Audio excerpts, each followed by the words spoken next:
they're just being abandoned. During the Biden administration, Jessica Bradley Rushing worked as a deputy director in the State Department's Office of the Coordinator for Afghan Relocation Efforts, or CARE.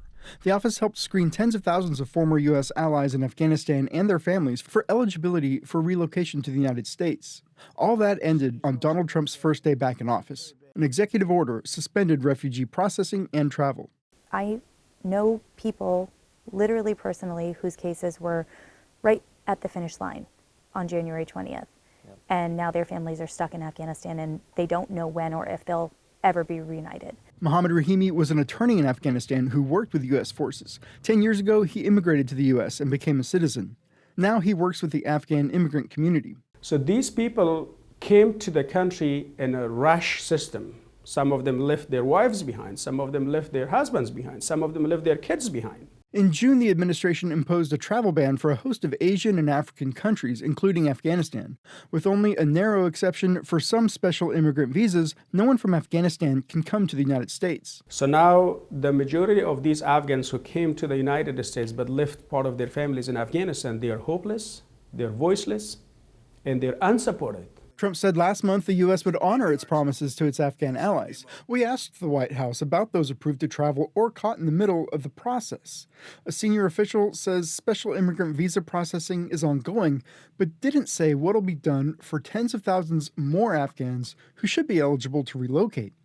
Bradley Rushing says today there are about 270,000 Afghan allies still in Afghanistan living in fear of the Taliban.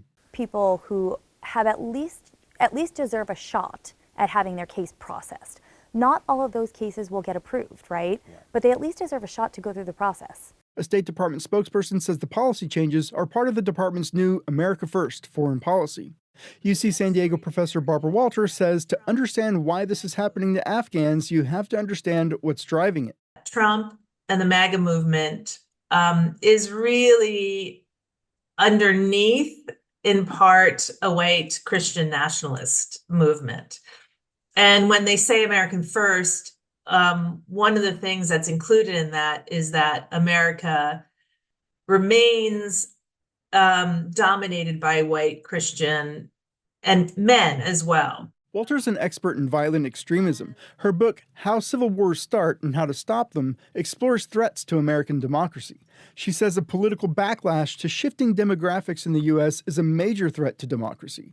White people will be a minority of the population within 30 years, and Walter says Trump knows it. One of the things he absolutely has to do to stop that is to prevent any non-white, non-Christian immigrants from coming to this country. And of course, that would include Afghanistan. She says the recent arrest of immigrants at routine court hearings, including that of a former Afghan interpreter in San Diego, are designed to strike fear in immigrant communities. If an immigrant misses their court date, they immediately become deportable.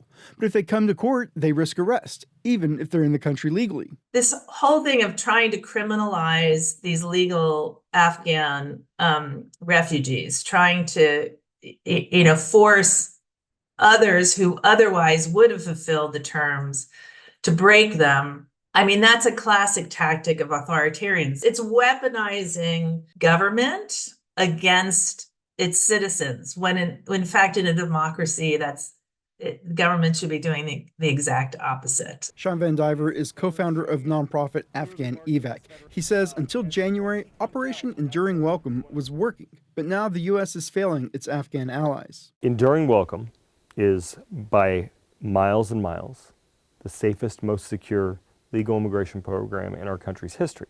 We built it that way on purpose. Bradley Rushing left the State Department and now works with Van Diver at Afghan EVAC.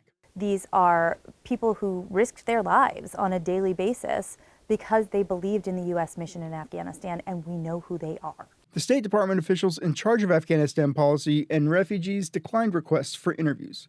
Reuters reported last week the Trump administration is considering admitting as many as 40,000 refugees, with about 10,000 slots for Afghans and the rest reserved for white South Africans. Andrew Dyer, KPBS News.